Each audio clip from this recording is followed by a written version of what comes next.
Dear students, in this chapter, we are going to discuss about the diverse processes through which nation states and nationalism came into being in 19th century Europe.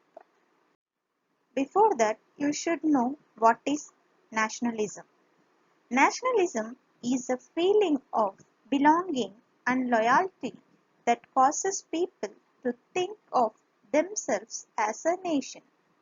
During the 19th and 20th centuries, nationalism was a powerful force that could create one nation from many separate countries, break one nation up into many countries. Let us start with first topic, emergence of nationalism in Europe. During the 19th century, nationalism brought about sweeping changes in the political and mental world of Europe.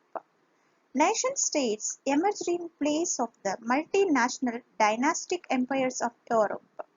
The concept of a modern state had been developing over a long period of time in Europe. Nation-state. What is nation-state? Nation-state is one in which the majority of its citizens and not only its rulers come to develop a sense of common identity and shared history or descent, which were forged through struggles, actions of leaders, and the common people. Students, you know very well, nationalism came with the French Revolution in 1789. France was a full-fledged territorial state in 1789 under the rule of an absolute monarch. So people started revolution against king. They need democratic country. During that time, the French revolutionaries introduced various measures and practices that could create a sense of collective identity amongst the French people. People want power transfer from monarch to common people, and a new French flag, the tricolor, was chosen to replace the former royal standard. French became the national language. The Estates General was elected by the body of active citizens and renamed the National Assembly. New hymns were composed, votes taken, all in the name of the nation. A centralized administrative system was put in place and it formulated uniform laws for all citizens within its territory. Internal custom duties and dues were abolished and a uniform system of weights and measures was adopted. Revolutionaries' activities and campaigns prepared the way for the French armies, which moved into Holland, Belgium, Switzerland, and much of Italy in the 1790s. With the outbreak of the Revolutionary Wars, the French armies began to carry the idea of nationalism abroad. Napoleon entry. In 1799, Napoleon introducing many of the reforms that he had already introduced in France. There were no doubt Napoleon destroyed democracy in France, but in the administrative field he had incorporated revolutionary principles in order to make the whole system more rational and efficient. That is the Civil Code of 1804, usually known as the Napoleon Code, did away with all the privileges based on birth, established equality before the law, and secured the right to property. This code was exported to the regions under French control. To a return to monarchy, Napoleon had, no doubt, destroyed democracy. But in the administrative field, he had incorporated revolutionary principles in order to make the whole system more rational and efficient. He simplified administrative divisions and established equality before law and right to property, abolished the feudal system and freed peasants from serfdom and manorial dues. Transport and communication systems were improved. removal of guild restrictions in towns, uniform laws, weights, and measures were taken.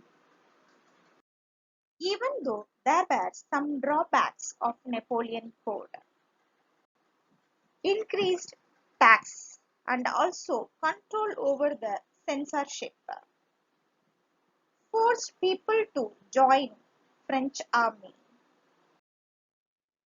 So far we discuss about French Revolution 1789 and the entry of Napoleon in 1799 to 1815. In mid, Napoleon introduced Civil Code 1804, right? Let us see the society in mid 18th century. During 18th century, there were no nation state. What is nation state? I already told you. Nation state means there should be a common language, tradition, and government with agreement, right?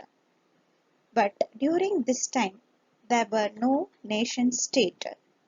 People started thinking, why no nation state? Because during that time, Germany, Italy, and Switzerland were divided into kingdoms, duchies, and cantons, whose rulers had their autonomous territories. They did not see themselves as sharing a collective identity or a common culture. The Habsburg Empire ruled over Austria-Hungary. In Hungary, half of the population spoke Magyar, while the other half of the people spoke a variety of dialects.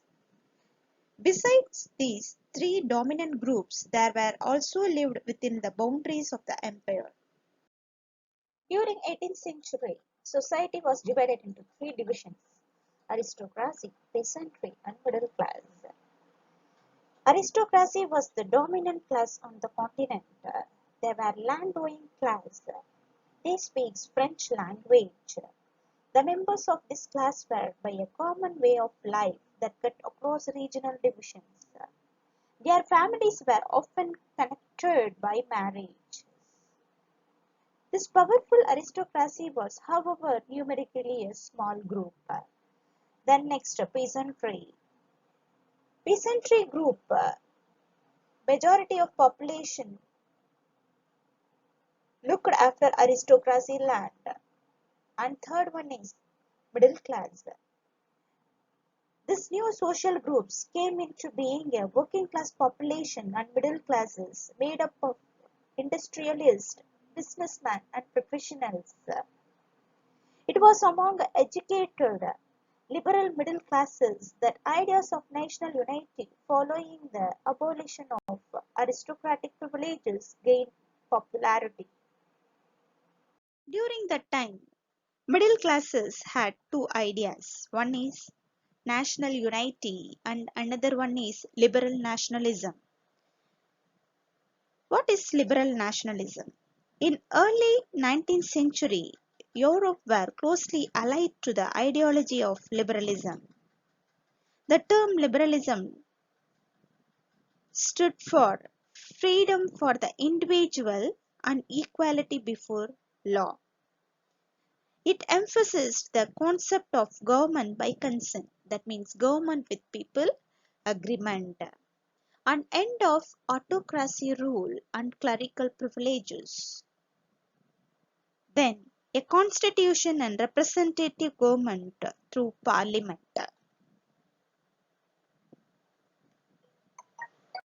We already discussed about two ideas of educated middle class, nation unity and liberal nationalism. Now, they also face problems. The two main problems are only men above 21 was allowed to vote. The right to vote and to get elected was generated exclusively to property owing men. Men without property and all women were excluded from political rights. The abolition of state-imposed restrictions on movement of goods and capital. After that, in 1834, custom union formed. It is also called Zollverein. It was started by Prussia, and later many other German states joined.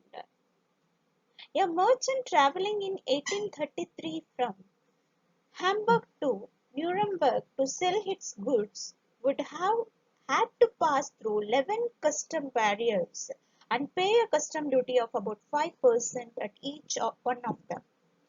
Duties were often levied according to the weight or measurement of the goods.